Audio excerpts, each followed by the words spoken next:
Think and Grow Rich by Napoleon Hill. First published in 1937. Chapter 11. The Mystery of Sex Transmutation. Anybody can wish for riches, and most people do, but only a few know that a definite plan, plus a burning desire for wealth, is the only dependable means of accumulating wealth. The 10th step toward riches. The meaning of the word transmute is, in simple language, the changing or transferring of one element, or form of energy, into another. The emotion of sex brings into being a state of mind.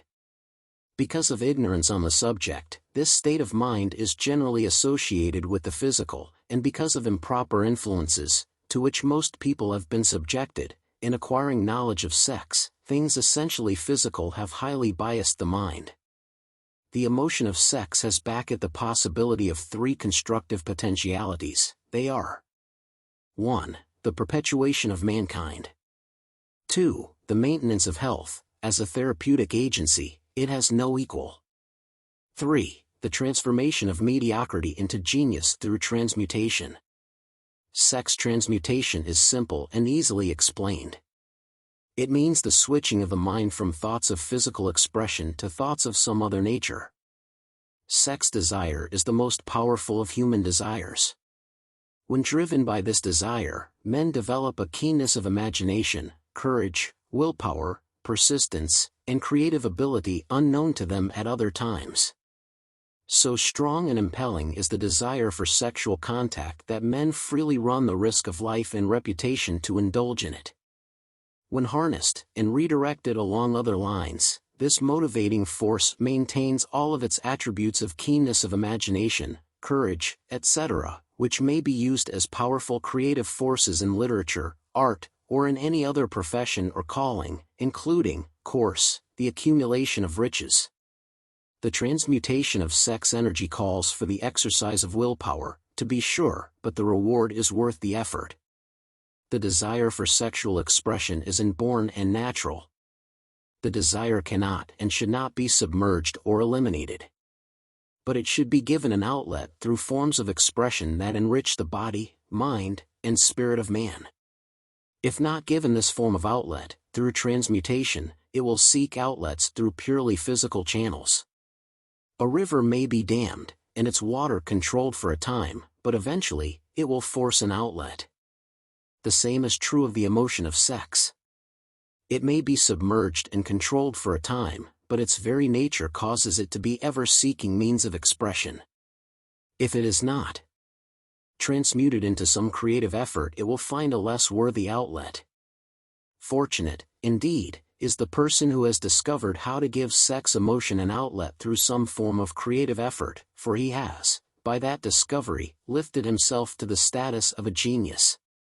Scientific research has disclosed these significant facts.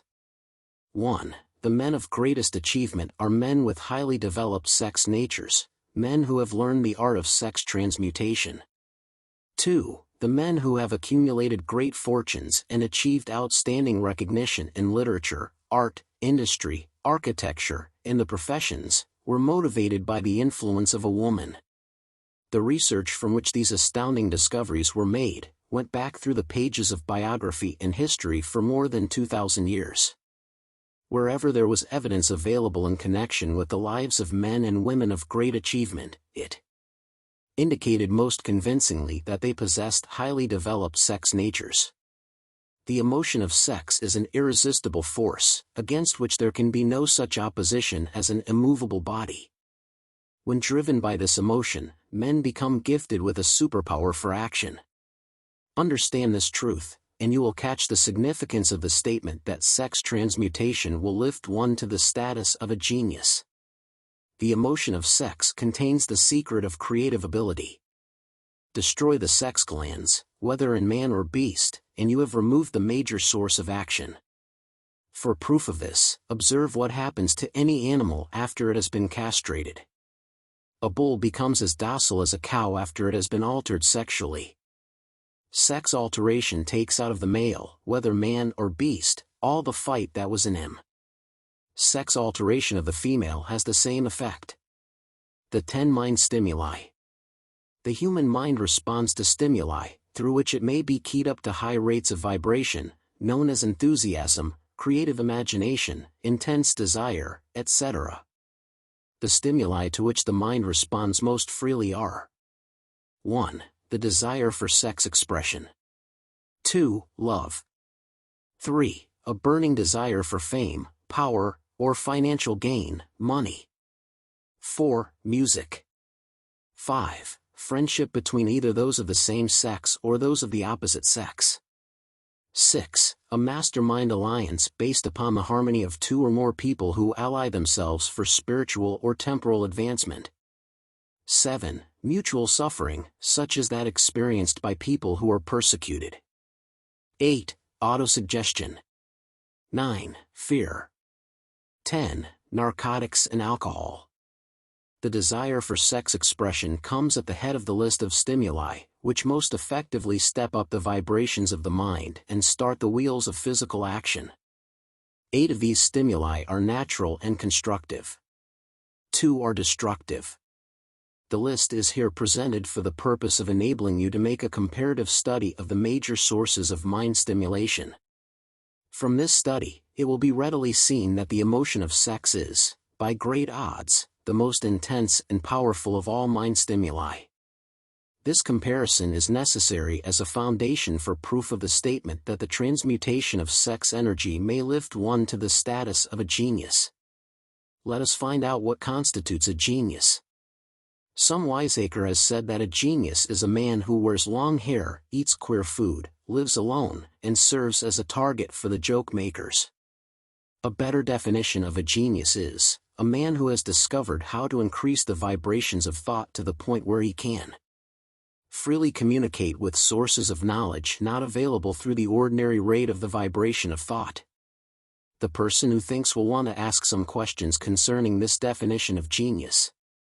The first question will be, how may one communicate with sources of knowledge which are not available through the ordinary rate of vibration of thought? The next question will be, are there known sources of knowledge that are available only to genii, and if so, what are these sources, and exactly how may they be reached? We shall offer proof of the soundness of some of the more important statements made in this book, or at least we shall offer evidence through which you may secure your own proof through experimentation, and in doing so, we shall answer both of these questions. Genius is developed through the sixth sense. The reality of a sixth sense has been fairly well established. This sixth sense is creative imagination. The faculty of creative imagination is one that the majority of people never use during an entire lifetime, and if used at all, it usually happens by mere accident. A relatively small number of people use it, with deliberation and purpose aforethought, the faculty of creative imagination. Those who use this faculty voluntarily, and with an understanding of its functions, are genii. The faculty of creative imagination is the direct link between the finite mind of man and infinite intelligence. All so-called revelations referred to in the realm of religion, and all discoveries of basic or new principles in the field of invention, take place through the faculty of creative imagination. When ideas or concepts flash into one's mind, through what is popularly called a hunch, they come from one or more of the following sources. 1. Infinite intelligence. 2. One's subconscious mind, wherein stored every sense impression and thought impulse whichever reached the brain through any of the 5 senses. 3. From the mind of some other person who has just released the thought, or picture of the idea or concept, through conscious thought, or 4. From the other person's subconscious storehouse. There are no other known sources from which inspired ideas or hunches may be received. The creative imagination functions best when the mind is vibrating, due to some form of mind stimulation, at an exceedingly high rate. That is when the mind is functioning at a rate of vibration higher than that of ordinary, normal thought. When brain activity has been stimulated, through one or more of the 10 mind stimulants, it has the effect of lifting the individual far above the horizon of ordinary thought and permits him to envision the distance, scope, and quality of thoughts not available on the lower plane, such as that occupied while one is engaged in the solution of the problems of business and professional routine. When lifted to this higher level of thought, through any form of mind stimulation, an individual occupies, relatively, the same position as one who has ascended in an airplane to a height from which he may see over and beyond the horizon line which limits his vision, while on the ground. Moreover, while on this higher level of thought, the individual is not hampered or bound by any of the stimuli which circumscribe and limit his vision while wrestling with the problems of gaining the three basic necessities of food, clothing, and shelter.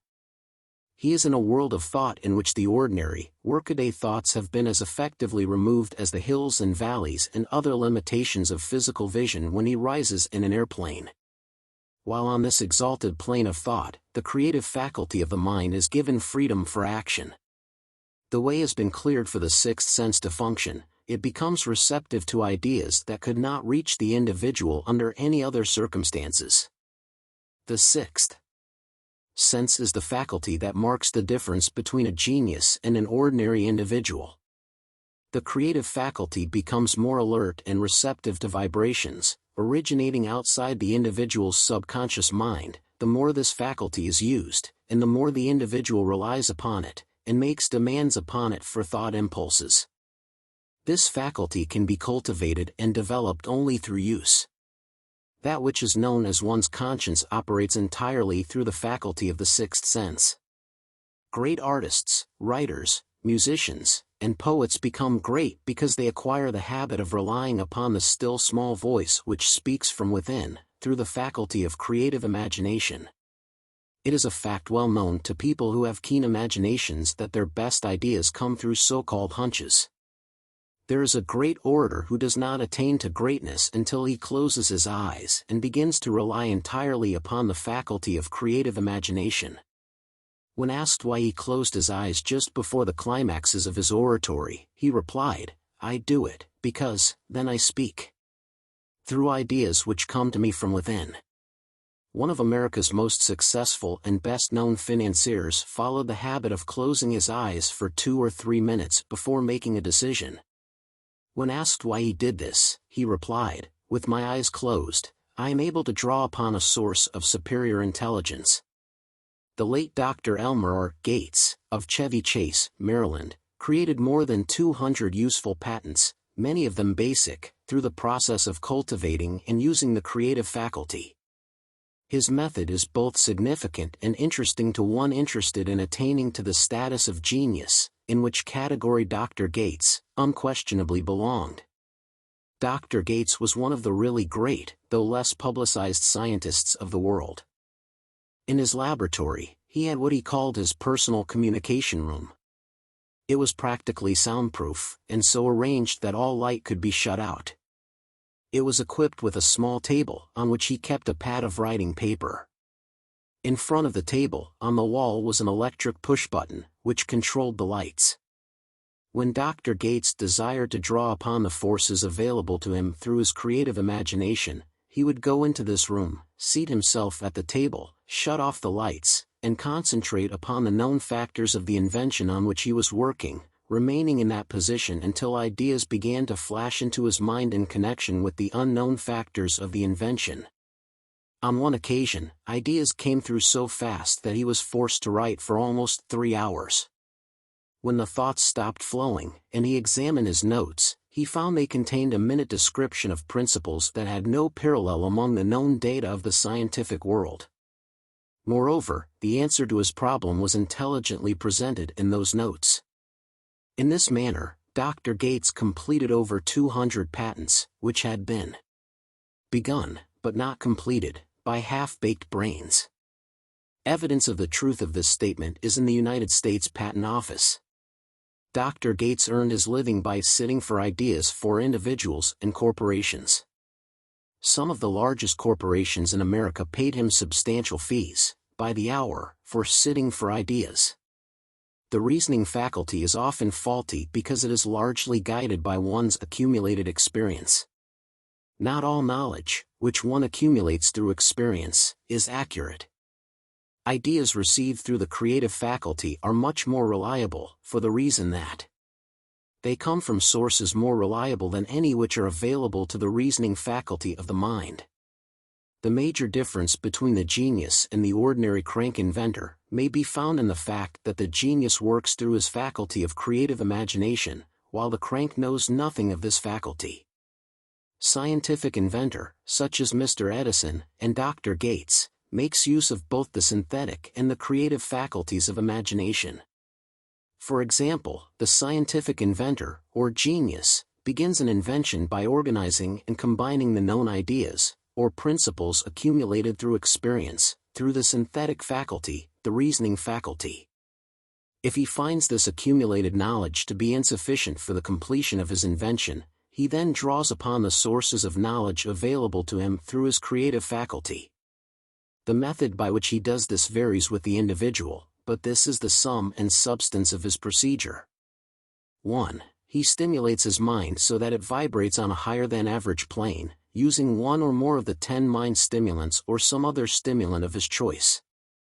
2. He concentrates upon the known factors, the finished part, of his invention, and creates in his mind a perfect picture of unknown factors, the unfinished part, of his invention. He holds this picture in mind until it has been taken over by the subconscious mind, then relaxes by clearing his mind of all thought, and waits for his answer to flash into his mind. Sometimes the results are both definite and immediate.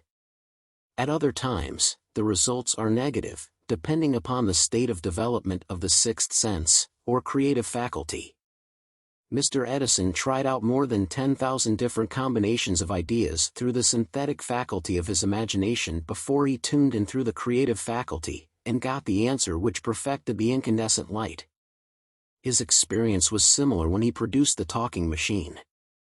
There is plenty of reliable evidence that the faculty of creative imagination exists.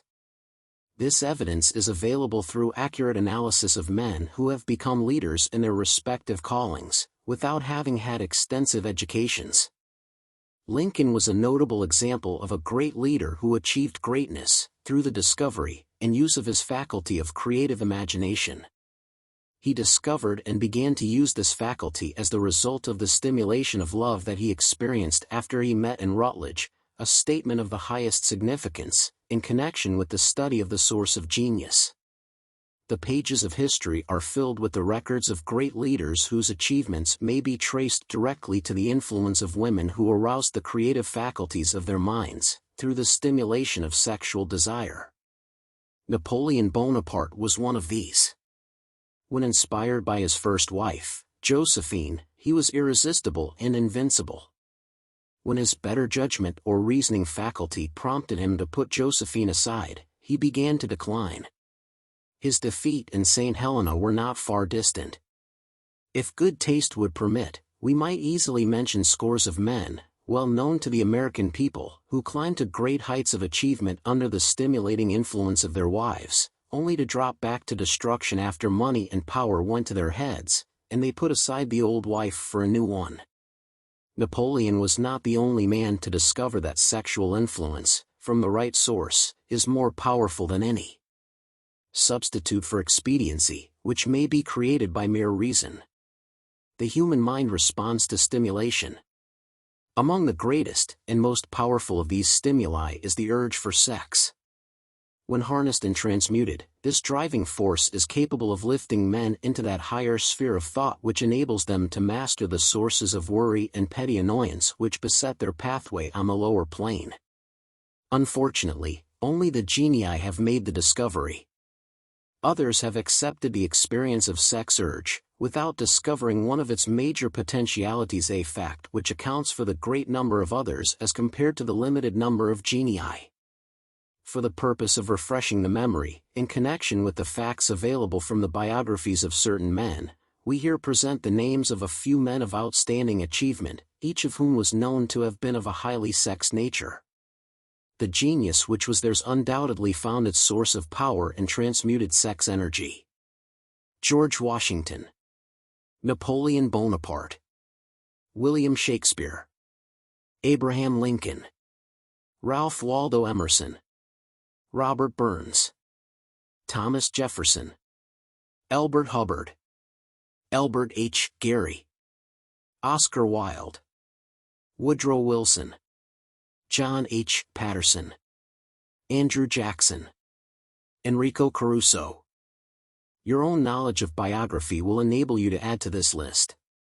Find, if you can, a single man, in all history of civilization, who achieved outstanding success in any calling, who was not driven by a well-developed sex nature.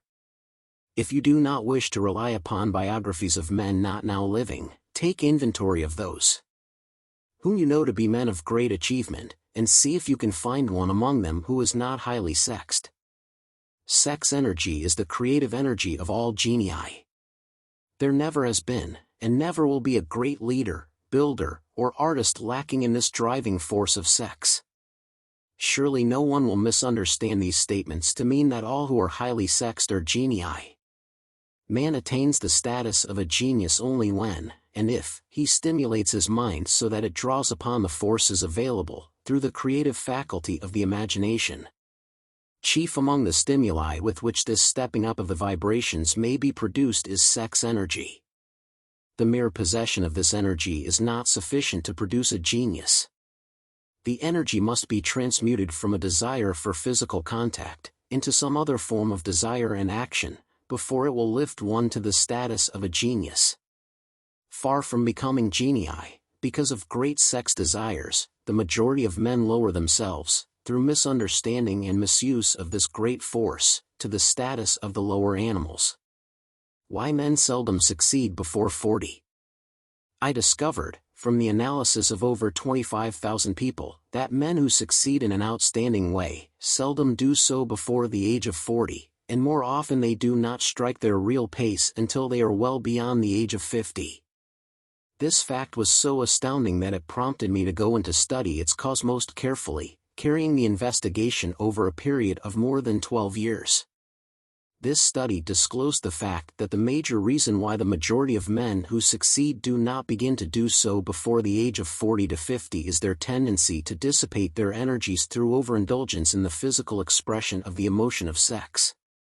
The majority of men never learn that the urge for sex has other possibilities, which far transcend in importance, that of mere physical expression. The majority of those who make this discovery, do so after having wasted many years at a period when the sex energy is at its height, prior to the age of 45 to 50. This usually is followed by noteworthy achievement. Ralph Waldo Emerson, Robert Burns, Thomas Jefferson, Elbert Hubbard, Elbert H. Gary, Oscar Wilde, Woodrow Wilson, John H. Patterson, Andrew Jackson, Enrico Caruso. Your own knowledge of biography will enable you to add to this list. Find, if you can, a single man, in all history of civilization, who achieved outstanding success in any calling, who was not driven by a well-developed sex nature. If you do not wish to rely upon biographies of men not now living, take inventory of those whom you know to be men of great achievement, and see if you can find one among them who is not highly sexed. Sex energy is the creative energy of all genii.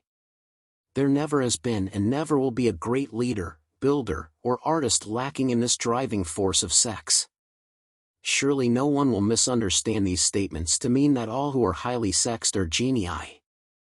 Man attains the status of a genius only when, and if, he stimulates his mind so that it draws upon the forces available, through the creative faculty of the imagination. Chief among the stimuli with which this stepping up of the vibrations may be produced is sex energy. Are the most efficient salesmen. The mere possession of this energy is not sufficient to produce a factor of personality known as personal magnetism is nothing more nor less than physical contact into some other form of desire and action before it will lift one to the status of a genius.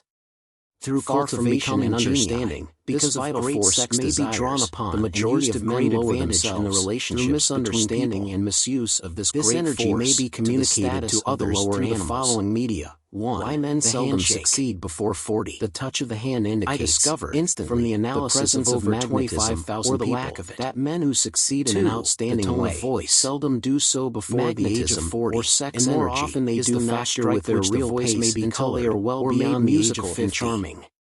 This fact was so astounding that it prompted me to go into study its cause most carefully, carrying the investigation over a period of more than 12 years. The vibrations of thought. This study disclosed the fact that the major reason why the majority of men who succeed do not begin to do so before the age of 40 to 50 is their tendency to dissipate their energies through overindulgence in the physical expression of the emotion of sex. Are usually very careful about their personal appearance. Never learn that the urge for sex has other possibilities of a style which far transcend their personality, importance, physique, of mere physical expression, etc. The majority of those who make this discovery, the more capable do so after having wasted many years at personal magnetism energy is at its height of a prior to the age of 45 to 50. People who lack sex energy will never become enthusiastic nor inspire others with enthusiasm. A teacher, an enthusiasm is one of the efforts of more than 30,000 salespeople, no matter what one is selling. The public speaker, orator, preacher, lawyer, or salesman who is lacking in sex energy is a flop, as far as being able to influence others is concerned. Couple with this fact, that most people can be influenced only through an appeal to their emotions, and you will understand the importance of sex energy as a part of the salesman's native ability. Master salesmen attain the status of mastery in selling, because they, either consciously or unconsciously, transmute the energy of sex into sales enthusiasm. In this statement may be found a very practical suggestion as to the actual meaning of sex transmutation. The salesman who knows how to take his mind off the subject of sex, and direct it in sales effort with as much enthusiasm and determination as he would apply to its original purpose, has acquired the art of sex transmutation, whether he knows it or not. The majority of salesmen who transmute their sex energy do so without being in the least aware of what they are doing, or how they are doing it. Transmutation of sex energy calls for more willpower than the average person cares to use for this purpose. Those who find it difficult to summon willpower sufficient for transmutation may gradually acquire this ability. Though this requires willpower, the reward for the practice is more than worth the effort. The entire subject of sex is one with which the majority of people appear to be unpardonably ignorant. The urge for sex has been grossly misunderstood, slandered, and burlesqued by the ignorant and the evil-minded, for so long that the very word sex is seldom used in polite society. Men and women who are known to be blessed, yes, blessed with highly sex natures, are usually looked upon as being people who will bear watching. Instead of being called blessed, they are usually called cursed. Millions of people, even in this age of enlightenment, have inferiority complexes that they developed because of this false belief that a highly sex nature is a curse. These statements, of the virtue of sex energy, should not be construed as justification for the libertine. The emotion of sex is a virtue only when used intelligently, and with discrimination. It may be misused and often is, to such an extent that it debases, instead of enriches, both body and mind. The better use of this power is the burden of this chapter. It seemed quite significant to the author when he made the discovery that practically every great leader whom he had the privilege of analyzing was a man whose achievements were largely inspired by a woman. In many instances, the woman in the case was a modest, self-denying wife, of whom the public had heard but little or nothing. In a few instances, the source of inspiration has been traced to the other woman. Perhaps such cases may not be entirely unknown to you. Intemperance in sex habits is just as detrimental as intemperance in habits of drinking and eating. In this age in which we live, an age which began with the World War, intemperance in habits of sex is common. This orgy of indulgence may account for the shortage of great leaders. No man can avail himself of the forces of his creative imagination while dissipating them. Man is the only creature on earth that violates nature's purpose in this connection. Every other animal indulges its sex nature in moderation, and with a purpose that harmonizes with the laws of nature. Every other animal responds to the call of sex only in season. Man's inclination is to declare open season. Every intelligent person knows that stimulation in excess, through alcoholic drinks and narcotics, is a form of intemperance that destroys the vital organs of the body, including the brain. Not every person knows, however, that overindulgence in sex expression may become a habit as destructive and as detrimental to creative effort as narcotics or liquor. A sex madman is not essentially different from a dope madman. Both have lost control over their faculties of reason and willpower. Sexual overindulgence may not only destroy reason and willpower, but it may also lead to either temporary or permanent insanity. Many cases of hypochondria, imaginary illness, grow out of habits developed in ignorance of the true function of sex. From these brief references to the subject, it may be readily seen that ignorance on the subject of sex transmutation forces stupendous penalties upon the ignorant on the one hand, and withholds from them equally stupendous benefits, on the other. Widespread ignorance on the subject of sex is due to the fact that the subject has been surrounded by mystery and beclouded by dark silence. The conspiracy of mystery and silence has had the same effect on the minds of young people that the psychology of prohibition had. The result has been increased curiosity, and desire to acquire more knowledge on this verboten subject, and to the shame of all lawmakers, and most physicians by training best qualified to educate youth on that subject. The information has not been easily available. Seldom does an individual enter upon highly creative effort in any field of endeavor before the age of 40. The average man reaches the period of his greatest capacity to create between 40 and 60. These statements are based upon analysis of thousands of men and women who have been carefully observed. They should be encouraging to those who fail to arrive before the age of 40, and to those who become frightened at the approach of old age, around the 40-year mark. The years between 40 and 50 are, as a rule, the most fruitful. A man should approach this age, not with fear and trembling, but with hope and eager anticipation. If you want evidence that most men do not begin to do their best work before the age of 40, study the records of the most successful men known to the American people, and you will find it. Henry Ford had not hit his pace of achievement until he had passed the age of 40. Andrew Carnegie was well past 40 before he began to reap the reward of his efforts. James J. Hill was still running a telegraph key at the age of 40. His stupendous achievements took place after that age. Biographies of American industrialists and financiers are filled with evidence that the period from 40 to 60 is the most productive age of man. Between the ages of 30 and 40, man begins to learn, if he ever learns, the art of sex transmutation. This discovery is generally accidental, and more often than otherwise, the man who makes it is totally unconscious of his discovery. He may observe that his powers of achievement have increased around the age of 35 to 40, but in most cases, he is not familiar with the cause of this change, that nature begins to harmonize the emotions of love and sex in the individual, between the ages of 30 and 40, so that he may draw upon these great forces, and apply them jointly as stimuli to action. Sex, alone, is a mighty urge to action, but its forces are like a cyclone. They are often uncontrollable. When the emotion of love begins to mix itself with the emotion of sex, the result is the calmness of purpose, poise, the accuracy of judgment, and balance. What person who has attained the age of 40 is so unfortunate as to be unable to analyze these statements and corroborate them with his own experience? When driven by his desire to please a woman, based solely upon the emotion of sex, a man may be, and usually is, capable of great achievement, but his actions may be disorganized, distorted, and totally destructive.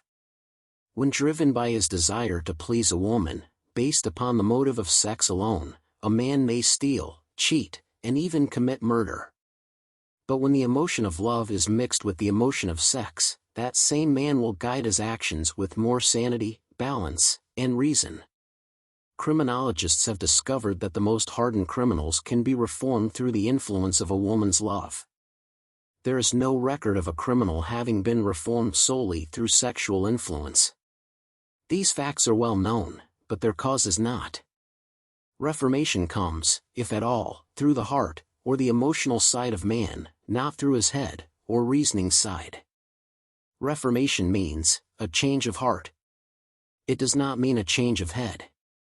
A man may, because of reason, make certain changes in his personal conduct to avoid the consequences of undesirable effects, but genuine reformation comes only through a change of heart, through a desire to change. Love, romance, and sex are all emotions capable of driving men to heights of superachievement.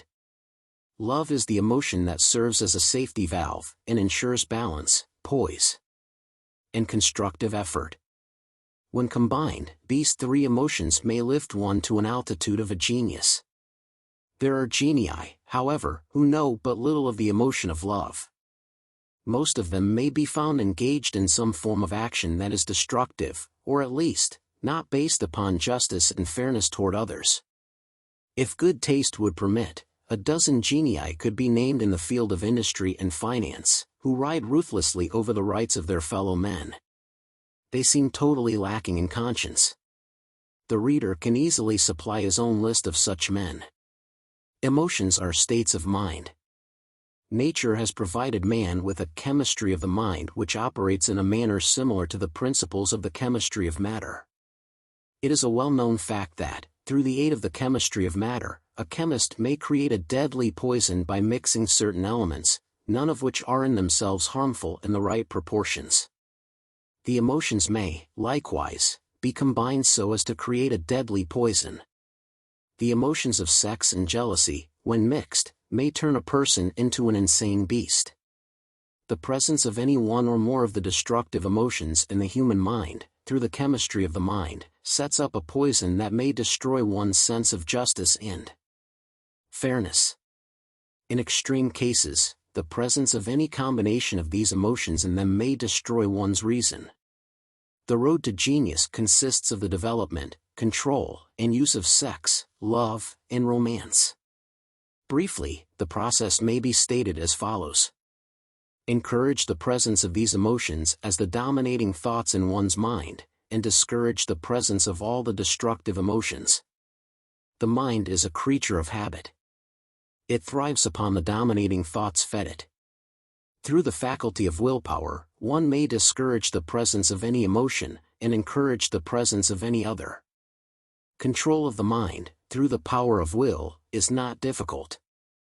Control comes from persistence and habit. The secret of control lies in understanding the process of transmutation. When any negative emotion presents itself in one's mind, it can be transmuted into a positive, or constructive emotion, by the simple procedure of changing one's thoughts. There is no other road to genius than through voluntary self-effort. A man may attain great heights of financial or business achievement, solely by the driving force of sex energy, but history is filled with evidence that he may, and usually does, carry with him certain traits of character which rob him of the ability to either hold or enjoy his fortune. This is worthy of analysis, thought, and meditation, for it states a truth, the knowledge of which may be helpful to women as well as men. Ignorance of this has cost thousands of people their privilege of happiness, even though they possessed riches. The emotions of love and sex leave their unmistakable marks upon the features.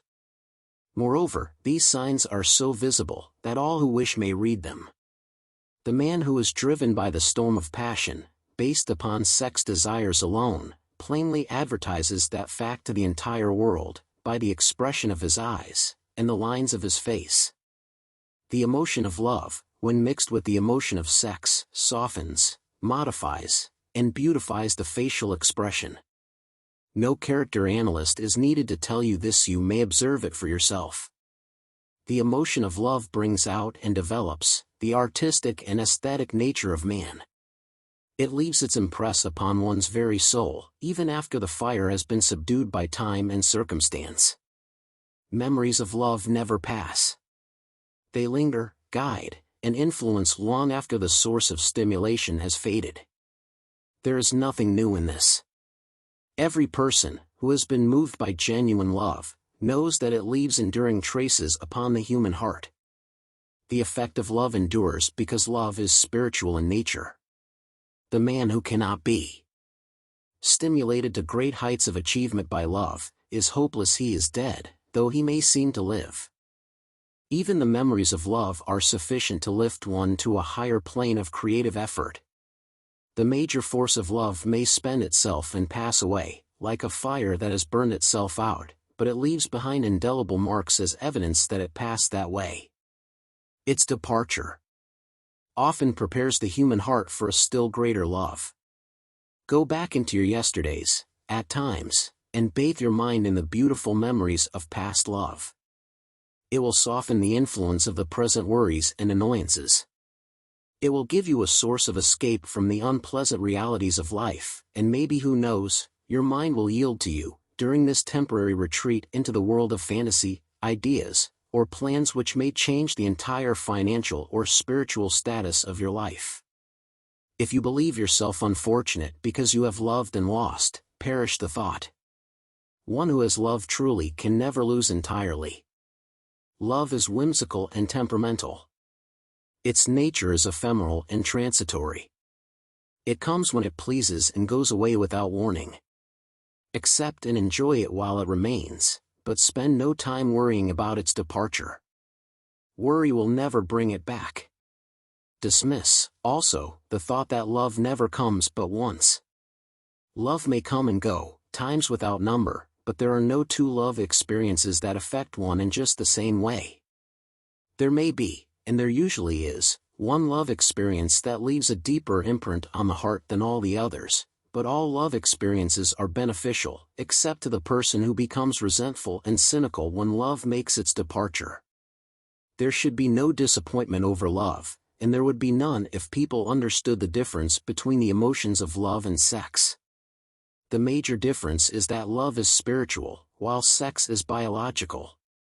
No experience, which touches the human heart with a spiritual force, can possibly be harmful, except through ignorance or jealousy. Love is, without question, life's greatest experience. It brings one into communion with infinite intelligence. When mixed with the emotions of romance and sex, it may lead one far up the ladder of creative effort. The emotions of love, sex, and romance are sides of the eternal triangle of achievement-building genius. Nature creates genii through no other force. Love is an emotion with many sides, shades, and colors. The love which one feels for parents or children is quite different from that which one feels for one's sweetheart. One is mixed with the emotion of sex, while the other is not. The love that one feels in true friendship is not the same as that felt for one's sweetheart, parents, or children, but it, too, is a form of love. Then, there is the emotion of love for things inanimate, such as the love of nature's handiwork. But the most intense and burning of all these various kinds of love is that experienced in the blending of the emotions of love and sex. Marriages, not blessed with the eternal affinity of love, properly balanced and proportioned, with sex, cannot be happy ones and seldom endure. Love, alone, will not bring happiness in marriage, nor will sex alone. When these two beautiful emotions are blended, marriage may bring about a state of mind, closest to the spiritual that one may ever know on this earthly plane. When the emotion of romance is added to those of love and sex, the obstructions between the finite mind of man and infinite intelligence are removed. Then a genius has been born. What a different story is this than those usually associated with the emotion of sex. Here is an interpretation of the emotion which lifts it out of the commonplace, and makes of it potter's clay in the hands of God, from which he fashions all that is beautiful and inspiring. It is an interpretation that would, when properly understood, bring harmony out of the chaos which exists in too many marriages. The disharmonies often expressed in the form of nagging may usually be traced to a lack of knowledge on the subject of sex. Where love, romance, and the proper understanding of the emotion and function of sex abide, there is no disharmony between married people. Fortunate is the husband whose wife understands the true relationship between the emotions of love, sex, and romance. When motivated by this holy triumvirate, no form of labor is burdensome, because even the lowliest form of effort takes on the nature of a labor of love.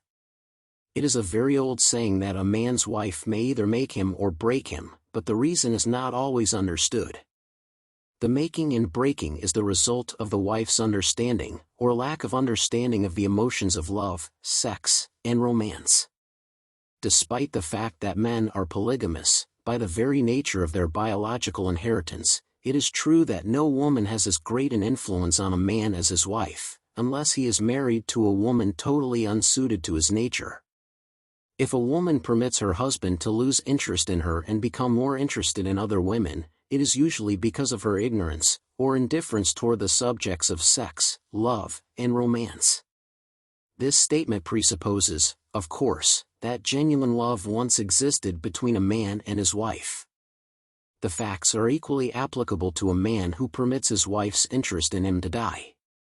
Married people often bicker over a multitude of trivialities. If these are analyzed accurately, the real cause of the trouble will often be found to be indifference, or ignorance on these subjects. Man's greatest motivating force is his desire to please a woman. The hunter who excelled during prehistoric days, before the dawn of civilization, did so because of his desire to appear great in the eyes of women. Man's nature has not changed in this respect. The hunter of today brings home no skins of wild animals, but he indicates his desire for her favor by supplying fine clothes, motor cars, and wealth. Man has the same desire to please a woman that he had before the dawn of civilization. The only thing that has changed is his method of pleasing. Men who accumulate large fortunes, and attain great heights of power and fame, do so, mainly, to satisfy their desire to please women. Take women out of their lives, and great wealth would be useless to most men. It is this inherent desire of man to please a woman, which gives a woman the power to make or break a man. The woman who understands man's nature and tactfully caters to it need have no fear of competition from other women. Men may be giants with indomitable willpower when dealing with other men, but they are easily managed by the women of their choice. Most men will not admit that they are easily influenced by the women they prefer, because it is in the nature of the male to want to be recognized as the stronger of the species. Moreover, the intelligent woman recognizes this manly trait and very wisely makes no issue of it. Some men know that they are being influenced by the women of their choice, their wives, sweethearts, mothers, or sisters, but they tactfully refrain from rebelling against the influence because they are intelligent enough to know that no man is happy or complete without the modifying influence of the right woman.